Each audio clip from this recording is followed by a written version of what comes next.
Hello, आज आपण पाठ पाहणार आहोत. 2 संतवाणी झालेल्या आहेत, त्यामुळे ते पेंडिंग न ठेवता त्याचा वेळेवरती अभ्यास करा.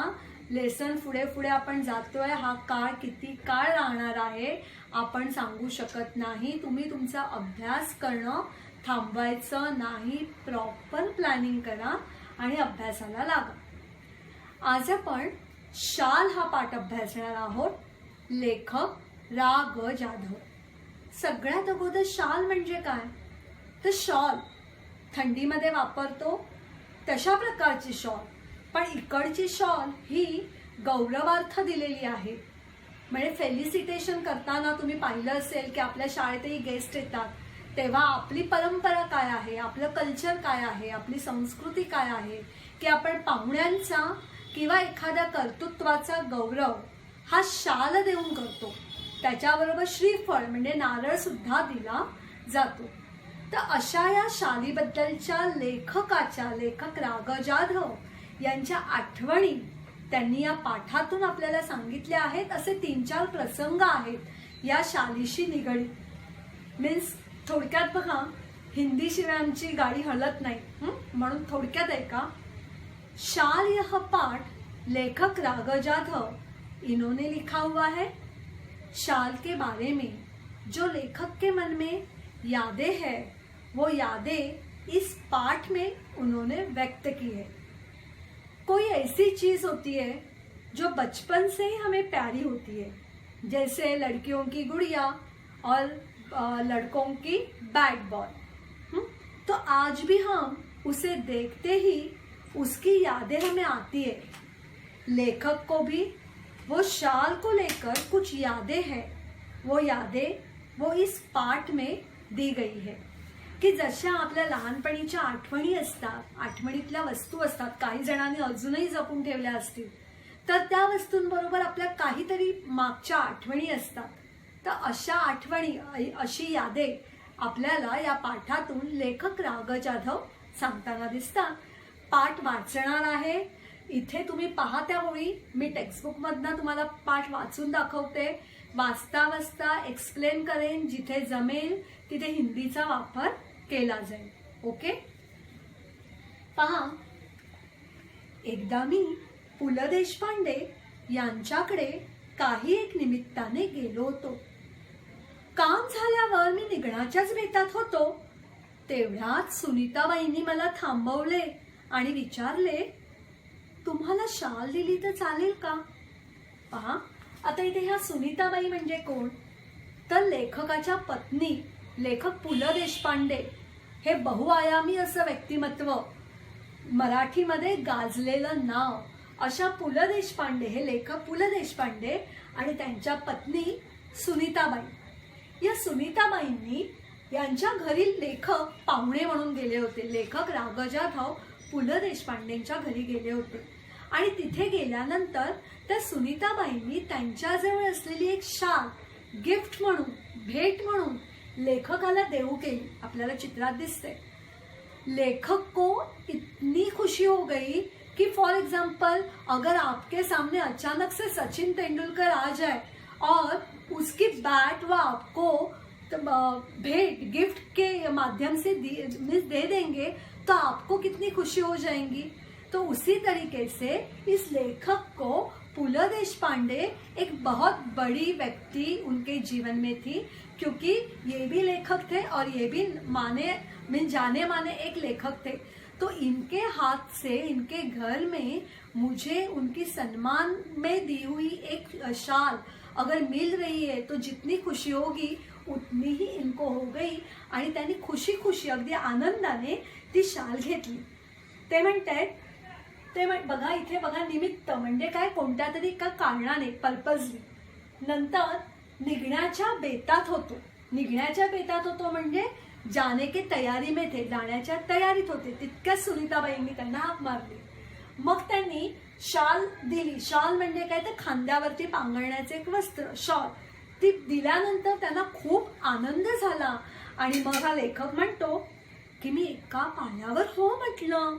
पु ल आणि सुनीताबाई यांनी मला शाल द्यावी, हा मला मोठा गौरव वाटला. ती शाल मी माझ्या खोलीच्या सुटकेसमध्ये ठेवून दिली, वापरली मात्र कधीच नाही. तुम्हाला जर अशी कोणत्या तरी आवडत्या व्यक्तीने, सेलिब्रिटीने एखादं गिफ्ट दिलं असेल तर ते तुम्ही कसं जपून वापराल ना. कुठच्याही गल्लीमध्ये सचिन तेंडुलकरने दिलेली बॅट घेऊन जाल का? नाही ना. तसंच लेखकाला पु ल देशपांडेंनी ही शॉल दिली. त्यांना इतका आनंद झाला की ती अभिमानाने म्हणजे प्राऊडली त्यांनी ती घेतली आणि ती शॉल त्यांनी आपल्या सुटकेसमध्ये मीन्स अपने पास अच्छी तरह से उसे संभाल कर रख दी, क्योंकि इतने बड़े लेखक ने अगर मुझे जो उपहार दिया है उसे मैं अच्छी तरह से संभाल के रखूं, इसलिए उन्होंने वो अच्छी तरह से संभाल के रखी. उसका यूज त्याचा वापर त्यांनी कधीही केला नाही. आता याच्यामध्ये या लेखकाबरोबर कोणता प्रसंग घडतो बघा. पुढे वाईला विश्वकोशाचा अध्यक्ष म्हणून मी गेलो. आता वाई म्हणजे काय तर सातारा जिल्ह्यातलं एक टाउन प्लेस आहे. त्याला वाई म्हटलं जातं की एक टाउन प्लेस आहे सातारा जिल्ह्यातलं. तर लेखक वाईला गेले होते आणि तिथे नदीकाठच्या प्राज्ञ पाठशाळेच्या खोलीत मी राहत असे. प्राज्ञ हे एका शाळेचं, एका इन्स्टिट्यूटचं, एज्युकेशनल इन्स्टिट्यूटचं नाव आहे. खोलीच्या दक्षिणेकडील खिडक्या कृष्णा नदीच्या चिंचोळ्या प्रवाहावर होत्या. दक्षिण मीन्स साऊथ साईडच्या.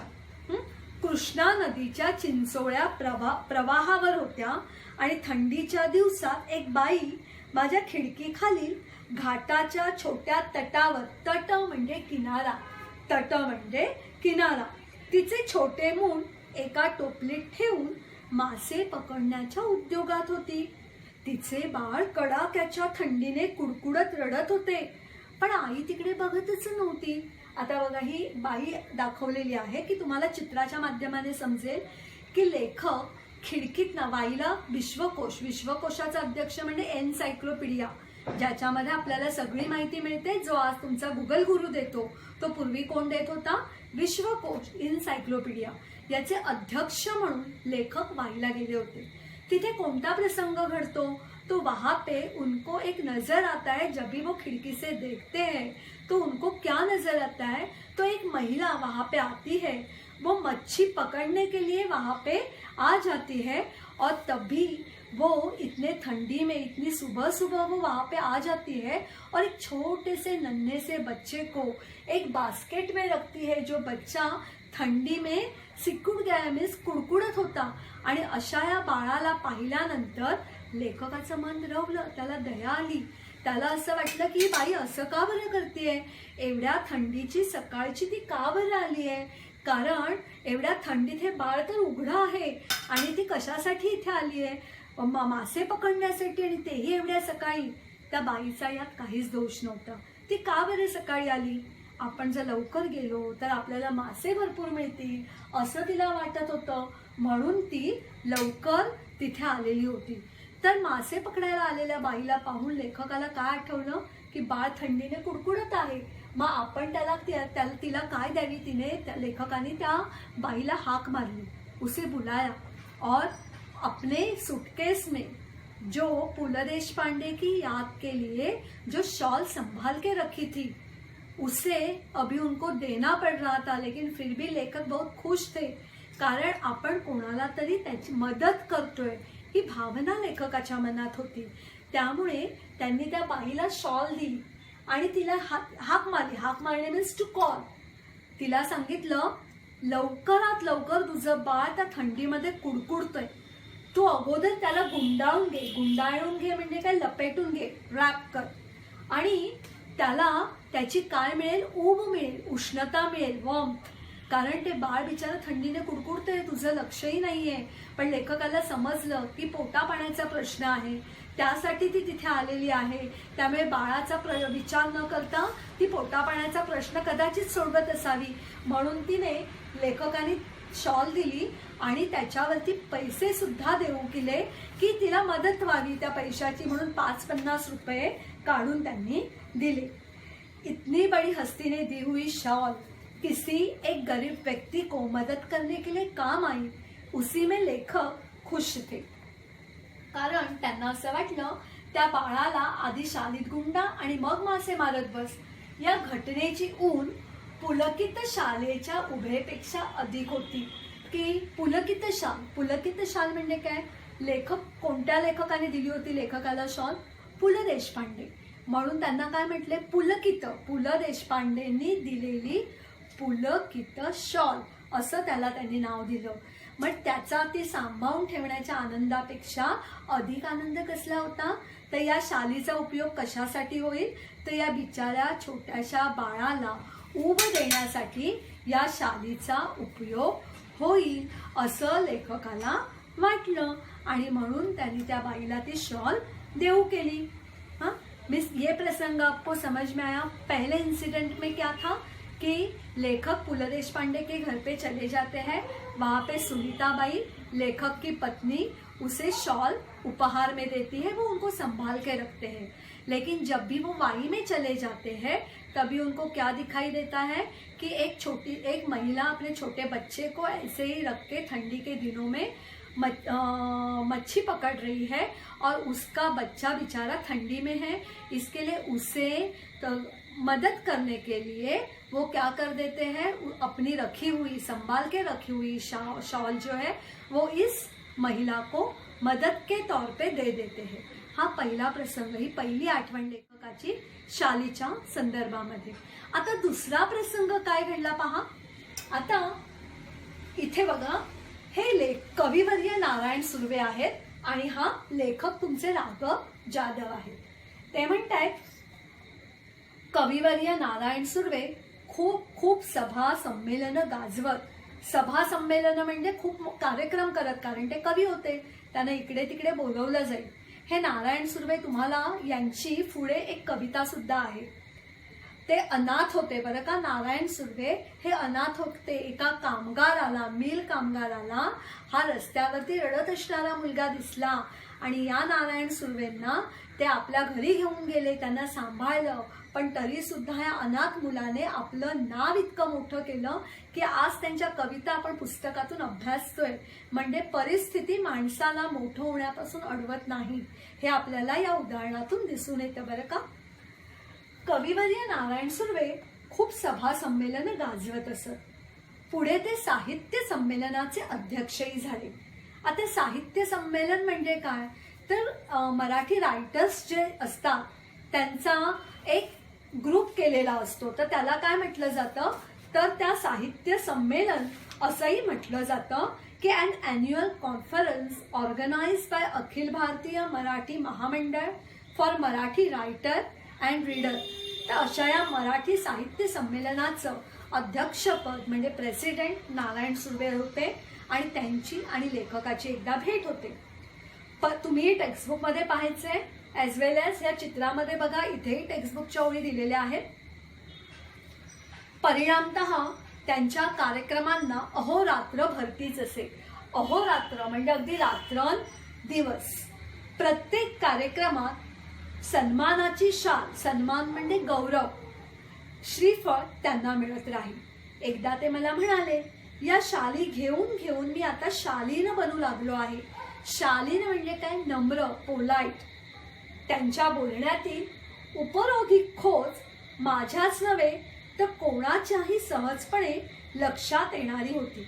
आता बघा, ते काय म्हणताय की हे कविवर्य नारायण सुर्वे या लेखकाला असं म्हणताय की बघ, मी आता बऱ्याच शाली म्हणजे मराठी साहित्य संमेलनाचे अध्यक्ष असल्यामुळे लेखकाला बऱ्याच शाली सन्मानासाठी मिळत होत्या, त्यांच्याकडे बऱ्याच शाली जमा झाल्या होत्या. तर लेखक मजेमध्ये म्हणतायत त्यांना की इतक्या शाली मला मिळाल्या की मी शालीन झालोय.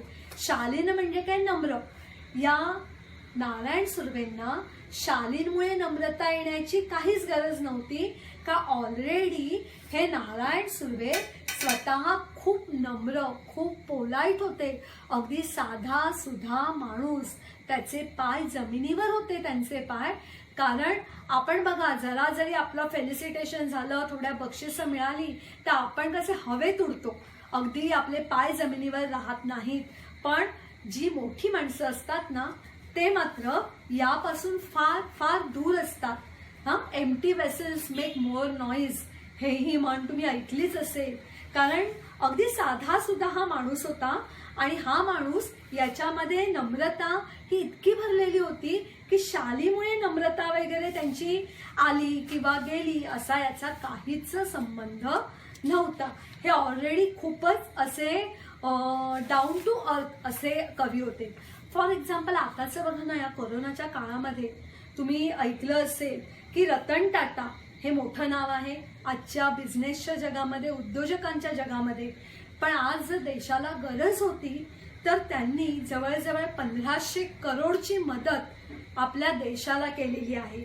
म्हणजेच आणि असंही ते म्हणाले की जर का देशाला अजूनही गरज लागली तर मी माझी प्रॉपर्टी सुद्धा देईन.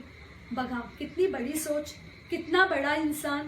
इसे कहते हैं नम्रता, पोलाइटनेस. की समाजात नम्रता येण्यासाठी मी काही करेन अशा पद्धतीचं या लोकांचं वागणं आहे. ही उदाहरणं आपल्या समोरची आहेत की एवढी मोठी व्यक्ती असून सुद्धा किती पोलाइट आहे, किती नम्र आहे. आणि आपल्याला जरासा धक्का लागला तर का रे झालं की अरे करायची सवय आपल्याला असतेच ना. शिकवताना आपण याच्यापेक्षा काही वेगळं करतो का, याने मारलं त्याने मारलं मग त्याने मारलं तर अजून त्याच्यावरती वार करायचे.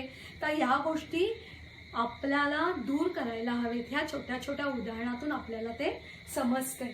तर लेखक म्हणतोय की लेखक म्हणाले की मी शालीन झालोय, शालीनमुळे. हे उपरोधिक, उन्होंने मजाक किया, ये इस लेखक को ध्यान में आया. वो कहते हैं त्यांच्या बोलण्यातील उपरोधिक खोज माझ्या लक्षामध्ये आलीच. शाल आणि शालीनताचा संबंध काय? शाल देने से नम्रता बढ़ती है, इसका कुछ भी रिलेशन ही नहीं है. खरे तर खरीखुरी शालीनता ही शालीविनाच शोभते. सर्व मुळातच शालींच्या वर्षावाखाली त्यांची शालीनता कधी हरवली नाही आणि कधी क्षीणही झाली नाही.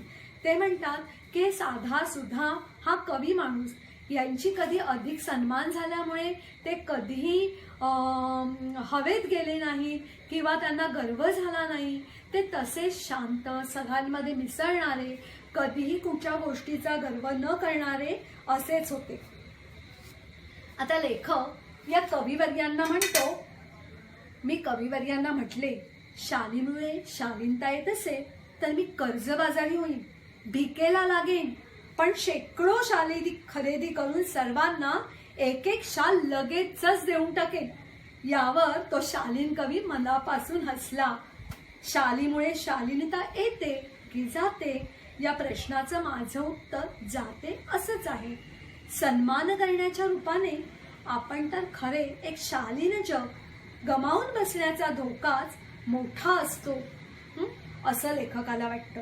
आता याचा अर्थ काय बघा. लेखक काय म्हणतोय कि जर का शालीमुळे, शाल की वजह से शालीनता, नम्रता आती रहेगी तो मैं कर्जबाजारी हो जाऊंगा और पूरी दुनिया में शाल बांटता फिरूंगा.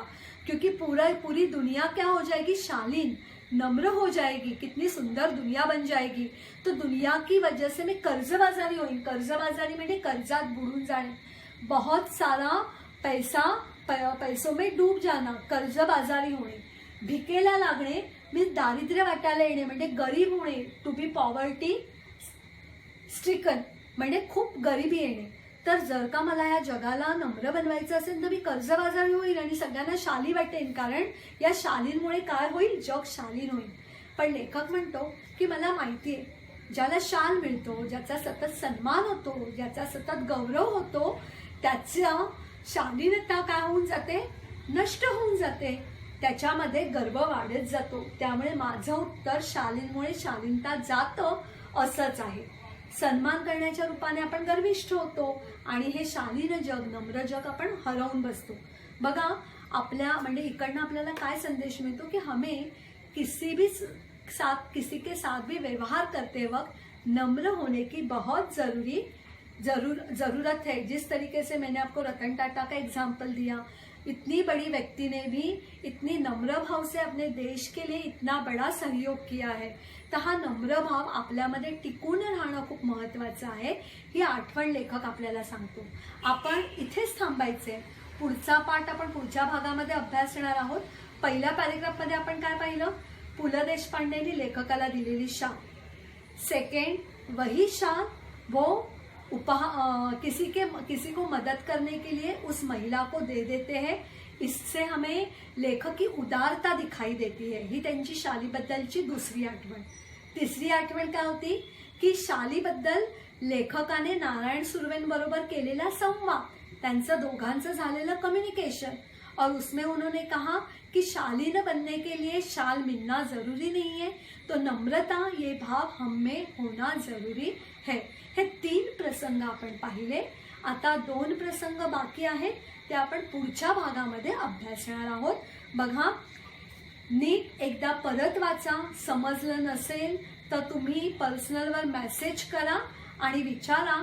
पण एका बाजूने टीचर काम करणार आहे, तर त्याच्याबरोबर तुमचा सहयोगही महत्त्वाचा आहे। Don't be careless. Okay, bye, see you in next topic. Oh god, lesson संपतच नाहीये ना। याच्या अगोदरचा लेसन तुम्ही वाचला असेल असं मी गृहीत धरते। अगर नहीं पढ़ा है तो पढ़ लो, क्योंकि जैसे ही लेसन हो जाता है वैसे पढ़ते जाना, टाइम निकलता जाएगा। अभी इस लेसन में हम लोगों ने शुरुआत में 3 अनुभव लेखक के देखे हैं, जे शाली बरोबर निगडित होते, शाली बरोबर रिलेटेड होते। की पहिला प्रसंग कोणता मी जस्ट एकदा रिमाइंड करते आणि आपले राहिलेले 2 सिच्युएशन्स मध्ये ते प्रसंग आपण पाहणार आहोत। पहिला प्रसंग कोणता होता? लेखक राघव जाधव यांना सुनीताबाईंकडनं मिळालेली शाल, त्याच्यात ते खूप आनंदी झाले कारण एवढ्या मोठ्या लेखकाकडनं मिळाली। दुसरा प्रसंग कोणता की जे वाईला विश्वकोशाचे अध्यक्ष म्हणून गेले होते, तेव्हा त्यांना तिथे एक मासे पकडणारी गरीब बाई दिसली। तिचा मुलगा थंडीमध्ये कुडकुडत होतं। त्या बाळाला त्यांनी जपून ठेवलेली पु ल देशपांडेंनी दिलेली आठवणीतली शाल लेखकाने त्या बाईला देऊ केली। त्याबरोबर 5-50 रुपये सुद्धा तिथला मदत म्हणून दिले। याच्यानंतरचा प्रसंग आपण पाहिला होता की नारायण सुर्वे हे एक मोठे नावाजलेले कवी आहे। ते कवी आणि लेखकाचं शालीबद्दलचं संवाद, कम्युनिकेशन। आता इथपर्यंत आपण आलो होतो। आता आपण याच्या पुढचा पाठ पाहणार आहोत।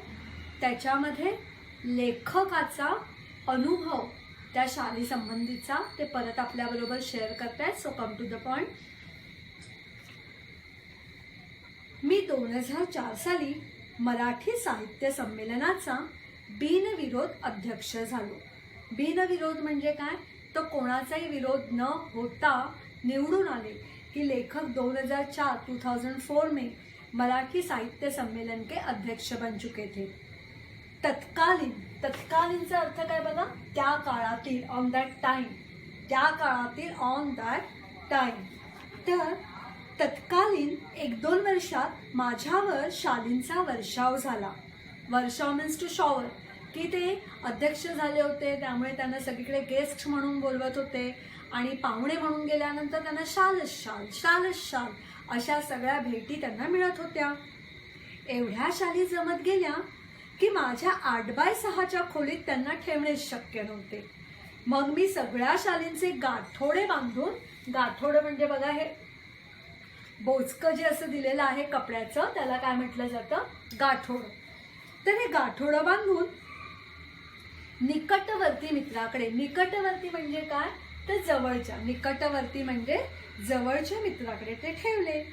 त्या शाली वापरण्याचे वगैरे त्याला सर्वाधिकार दिले। सर्वाधिकार म्हणजे सगळे अधिकार, की तू शाल वो यूज कर सकता है, किसी को दे सकता है या बेच सकता है, जो चाहे वो उस शाल के साथ कर। पण तो मित्रांना विश्वासू होता। फार कमी मित्र असे मिळतात की एखाद्याने दिलेली वस्तू सांभाळून ठेवणे। त्या मित्राने लेखकाने दिलेल्या शालीला अजिबात हात लावला नाही। त्याच्याही एवढ्याशा लहानशा घरात त्यांनी सुद्धा सांभाळून ठेवलं। तो बिचारा अतिप्रामाणिक, त्याच्या छोट्या खोलीत त्यांनी ते सांभाळले। आता लेखकाच्या मित्राने मात्र ह्या सगळ्या शाली सांभाळून ठेवल्या, त्याचा अजिबात वापर केला नाही। मग लेखकाला साक्षात्कार झाला की ह्या शाली ठेवून काय करायचे आहेत? त्याच्याही घरी अडचण, माझ्याही घरी अडचण. मग आपण काय करूया? तर धीरे धीरे लेखक ने ये सोचा कि धीरे धीरे ये शॉल हम लोग गरीब और श्रमिक लोग जो है जिनको इसकी जरूरत है उनको बांट देते हैं. असा निर्णय लेखकाने घेतला आणि हळूहळू त्यांनी त्या शाली वाटायला लागल्या. कोणाला दिल्या त्यांनी? बघा, गरीब आणि श्रमिकांना. आता श्रमिक म्हणजे कोण? कष्ट करणारे, मजूर. या सुमारास लेखक आता दुसरा अनुभव आपल्याबरोबर शेअर करतोय. बघा, या सुमारास मी शनिवार पेठेतील ओंकारेश्वर म्हणजे काय? शंकराच्या मंदिरात. शंकर भगवान का मंदिर जो था वहाँ पे लेखक अक्सर जाया करते थे. मंदिराच्या पुलावर बहुधा रोज संध्याकाळी जात असे. कट्ट्यावर बसणे मला आवडे. एक दिवस काय घडले की कडक थंडीच्या दिवसात एक म्हातारा अशक्त भिक्षेकरी कट्ट्याला लागूनच चिरगुटे टाकून व पांघरून कुडकुडत बसल्याचे मी पाहिले. आता याच्यामध्ये चिरगुटे शब्द आले. चिरगुटे म्हणजे काय? बघा, कपड्यांच्या चिंध्या मीन्स तुकडा तुकडा. आज जो आप लोग फैशन के तौर पे पहनते हो ना, तुकडे तुकडे जोडलेले असे कपडे तुम्ही फॅशन म्हणून घालता, पण ते गरीब लोक घालत असतात. तुम्ही आता जीन्स फाडता मधूनच फॅशन म्हणून, पण असे कपडे आपण कोणाचे बघतो माहिती आहे का? गरिबांचे, फाटलेले, छोटे छोटे जोडलेले. तर त्या चिंध्यांचे कपडे, अ श्रीड ऑफ क्लोथ. पांघरून म्हणजे काय? अंग झाकून. कव्हरलेट म्हणजे आपण थंडी असते तेव्हा आपण कसं अंगावरती ब्लँकेट घेतो, पांघरतो, त्याला पांघरणे म्हणतात. तर असा एक गरीब माणूस फाटके कपडे गुंडाळून त्या ब्रिजवरती बसलेला होता. तर लेखकाच्या मनामध्ये होतंच की आपण आता आपल्याकडचे शॉल काय करायचे? गरिबांना वाटायचे. बस उनको तुरंत समझ में आया कि अभी हम उसे मदत कर सकते हैं. मग लेखकाने त्याला पाहिल्यानंतर, हा गरीब भिक्षेकरी रोज इथे बसतोय देवळाच्या इथे आणि मी रोज शंकराच्या देवळात येतोच आहे. तर दुसऱ्या दिवशी लेखक तिथे येताना त्याने काय केलं बघा, दुसऱ्या दिवशी मी 2 शाली घेऊन ओंकारेश्वराच्या कट्ट्यावर आलो. ओंकारेश्वर म्हणजे शंकर भगवानांचं मंदिर. तो म्हातारा होताच, त्याला तिथे मी 2 शॉल दिल्या. त्याने थरथरत्या हातांनी मला नमस्कार केला की बघा, त्या गरीबाला त्या शॉल इतक्या नवीन करकरीत, की गरीबाला आपण फाटके तुटके कपडे देतो, पण अशा नवीन शॉल त्याला मिळाल्यानंतर त्याला खूप आनंद झाला आणि त्याचे उपकार म्हणून थरथरत्या म्हणजे असे शेकिंग हँड्स. थंडी होती, म्हातारा होता, त्यामुळे थरथरत्या हाताने त्याला त्या उपकार झाले म्हणून त्या हाताने त्यांनी त्याला नमस्कार केला. आता पुढे 4-5 दिवस मला काही कामामुळे संध्याकाळी ओंकारेश्वरला जाण्यास उसंत लाभली नाही. उसंत म्हणजे काय? वेळ मिळाला नाही. उसंत म्हणजे काय? वेळ मिळाला नाही म्हणजे फ्री टाइम त्यांना मिळाला नाही. नेहमीप्रमाणे ये जा करत राहिलो. मग एकदम त्या भिक्षेकरी वृद्धाची आठवण झाली. तो नेहमीच्या ठिकाणी नव्हताच. तेथील पुलावर चक्कर मारावी. चक्कर म्हणजे फेरफटका. इधर चक्कर मीन्स ऐसे चक्कर आला नाही, तर चक्कर मारावी म्हणजे तिथे फेरी मारावी. म्हणून मी उठलो आणि पुलावरून चालू लागलो. पुलाच्या जवळपास मध्यावर तो भिक्षेकरी म्हातारा दिसला. मी लगबगीने म्हणजे अगदी लवकर त्याच्याकडे गेलो. पाहतो तो काय, तीच चिरगुटे अंगाखाली, अंगावर तेच कुडकुडणे आणि तेच दिनवाणी जिणे. आता लेखकाने त्याला जो प्रथम पहली अवस्था में देखा था वो कौन सी अवस्था में था कि फटे हुए कपड़ों में बैठा था, ठंडी से कांप रहा था, तो उसने शॉल दी. तो लेखक को ऐसे लगा अभी वो शॉल लपेट के बैठेगा, उसकी ठंड कम हो जाएगी. लेकिन जब भी सेकेंड टाइम जब भी लेखक वहाँ पे मंदिर पे चले जाते हैं, तभी वो वापस उस भिक्षेकरी को ढूंढने लगते हैं कि मैंने जो शॉल दिया है वो उसका यूज कर रहा है कि नहीं, इस्तेमाल कर रहा है की नाही. तो क्या देखते हैं, तर हा भिक्षेकरी जसा पहिल्या अवस्थेमध्ये होता तसाच आहे. त्याच्याकडे शॉल नाही, तसेच फाटलेले कपडे आहेत. मग लेखकाच्या मनात प्रश्न थोडासा निर्माण होतो की मी याला शॉल देऊन सुद्धा याने का बरं त्याचा वापर केला नाहीये. मी म्हटले, बाबा तुम्ही मला ओळखले? त्याने नकारार्थी मान हलवली. मग मीच म्हटले, बाबा 5-6 दिवसांपूर्वी मी तुम्हाला 2 शाली दिल्या होत्या, आठवते? यावर म्हातारा खुल्ला पुन्हा हात जोडून म्हणाला, हे भल्या माणसा, तू लई मोठेस. म्यासनी शाली दिल्या, पण बाबा म्या भिकाऱ्याला शाली कशा शोभतील? त्या शोभेपेक्षा पोटाची आग लई वाईट बाबा. मी शाली इकल्या आणि 2-3 दिवस पोटभर जेवून घेतलं बाबा. आमचं असलं हे बिकट जिणं तुझं लई उपकार आहेत बाबा. बघा, म्हणजे याचा भिकारी काय सांगतो बघा. म्हणजे लेखकाला वाटत होतं की मी दिलेल्या शाली यांनी का वापरल्या नाहीत, पण बिचारा भिकारी काय बोलायला लागला की तुम्ही माझ्यावर खूप उपकार केले. आम्ही गरीब माणसं, भीक मागणारी माणसं, जर आम्ही शाली बिली पांघरून राहिलो, मस्त नवीन नवीन करकरीत कपडे घालून राहिलो, तर आम्हाला कोणी भीक देईल का? तर आमची ही अशीच अवस्था बरी. पण तुमचे लई उपकार होतील. उपकार म्हणजे खूप खूप माझ्यावरती तुम्ही उपकार केले, मदत केली. कारण त्या 2 शाली, नवीन शाली मी विकल्या. आम्हाला कोणीतरी 2 रुपये 5 रुपये असं देतं, पण त्या 2 शाली विकल्यानंतर मला बरेच पैसे मिळाले आणि मी 2 दिवस जेवलो, पोटभर जेवलो. बघा, त्या लेखकाला कळून चुकलं की आपल्या शालीची ऊब त्यांनी शरीराला नाही घेतली, पण त्या शालीतून मिळालेल्या पैशाची ऊब त्यांनी पोटाला घेतली. ती ऊब कशा, म्हणजे ऊब मीन्स वॉर्म, की त्यांनी कशासाठी वापरली ती? तर पोटाची आग शमवण्यासाठी शालीला विकून त्यांनी पैसे वापरले, फक्त स्वतःची भूक शमवण्यासाठी. तेव्हा लेखकाला त्या गोष्टीचं खूप भरून आलं की कोणाला काय, कोणाचं काय हे आपण सांगू शकत नाही. की माझ्या मनात आलं की त्यांनी परत शाली का नाही वापरल्या, पण तो बिचारा त्या शालीचा उपयोग स्वतःच्या पोटाची आग शमवण्यासाठी त्यांनी केली, की त्याची मजबुरी होती, बेबसी होती. त्यामुळे लेखकाला उस चीज का लेखक को बिल्कुल गुस्सा नहीं आया कि उसने वो शाल बेच दी. बेचने के बाद भी उसी का इस्तेमाल करके उसने अपना पेट भरा था. वो बात भी बहुत बड़ी थी की बघा, आपल्या खिशामध्ये 100 रुपये आहेत आणि आपल्यासमोर जर कोण भुकेसाठी गयावया करत असेल आणि आपण ते पैसे त्यातलं काहीच त्याला न देता पुढे गेलो, तर त्याला आपण माणुसकी कधीच म्हणणार नाही. वो इंसानियत नहीं है कि हमारे मन में किसी के लिए एक दयाभाव आना बहुत ज़रूरी है. ये इस माध्यम से हमें दिखाई देता है. मग लेखक म्हणतो की शालीची शोभा आणि ऊब, पोटाची आग आणि अन्नाची ऊब, हे मला तेव्हा समजलं. शालीची शोभा, याची ऊब म्हणजे वॉर्मनेस, आणि पोटाची आग आणि अन्नाची ऊब याच्यामध्ये काही फरक नव्हता. ह्या शालीने शरीराची ऊब नाही भागवली, पण पोटाची ऊब भागवली. लेखक म्हणतो, या सगळ्या सिच्युएशनमधनं, या प्रसंगातून मला काय दिसलं? तर भुकेल्याला अन्न द्यावे, तहानलेल्याला पाणी द्यावे, आणि हेही जमलं नाही तर अभागांना सन्मानाच्या शाली तरी द्याव्यात. अर्थ बघा, खूप अर्थ आहे ह्या शेवटच्या वाक्यामध्ये, की कोणाला काय द्यावं? जो भुकेला आहे, जो हंगरी मीन्स भूखा है, उसे अन्न द्या. तहानलेल्याला पाणी द्या. जो प्यासा है उसे पाणी दो. आणि हेही आपल्याला कोणाला अन्नही द्यायला नाही जमलं, कोणाला पाणीही द्यायला नाही जमलं, मग आपल्या हातामध्ये म्हणतो हम लोग इतना कहाँ अमीर आहे की लोगों को बांटते फिरे, असं आपण म्हणतो ना.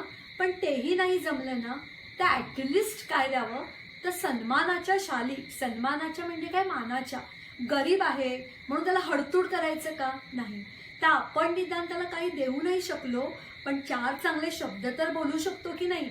अगदी साधं उदाहरण घ्या. तुमच्या घरी कामवाली बाई येते, ती गरीब आहे म्हणून तिला तुम्ही कशाही ऑर्डर द्याल, कशाही वागवाल, तर याला इन्सानियत म्हणत नाही, याला माणुसकी म्हणत नाही. तर नेहमी आपण गरिबांशी असू दे किंवा कोणाशी त्याला सन्मान द्यावा, त्याचा मान राखावा. म्हणजे अरे तुरेवरती बोलायचं नाही, तर सन्मानाने एखाद्याला वागवावं. कारण त्या बिचाऱ्यांची ती मजबुरी असते की माणूस म्हणून ते जन्माला येतात, पण ते नीट जगू शकत नाहीत. त्यांचा वेळोवेळी हे जग अपमानच करत असतं. म्हणूनच आपण जर लोकांना पैसा, अन्नदान, पाणी यातलं काहीच देऊ शकलो नाही, तर ॲटलिस्ट लोकांना आपण मानाने, प्रेमाने वागवावं, असा संदेश आपल्याला मिळतो. बघा, या पाठामध्ये आपण कोणकोणत्या गोष्टी पाहिल्या होत्या. पहिली होती पुलकित झालेली शाल, जी लेखकाला मिळाली. सेकंड होती मासेवाल्या बाईला केलेली लेखकाने मदत. तिसरं होतं नारायण सुर्वे कवी आणि लेखक यांच्यामध्ये झालेला संवाद. चौथा पाठ हा होता ओंकार लेखक साहित्य संमेलनाचे अध्यक्ष झाल्यानंतर त्यांना भरपूर मिळालेल्या शाली आणि मग त्याचा उपयोग त्यांनी कोणासाठी केला? गरिबांना आणि श्रमिकांना. त्याच्यानंतर आपण हे पाहिलं की ओंकारेश्वर मंदिराच्या इथे लेखकाने त्या म्हाताऱ्या माणसाला केलेली मदत आणि एंडिंगला आपल्याला सांगितलं काही देता आलं नाही तर निदान गरिबाला मान तरी द्यावा. येस, आता तुम्हाला याच्या पाठाखालच्या प्रश्न उत्तरांची तयारी करायची आहे, लिहायचे आहे. 200 पेजेसच्या नोटबुकमध्ये 3 गोष्टींचे होमवर्क आहेत ते पूर्ण करायचे. अंकिला मी दास तुझा, योगी सर्वकाळ सुखदाता आणि शाल. बघा काम डोंगरासारखं वाढतंय. सो रेसमध्ये जॉईन व्हा. All the best.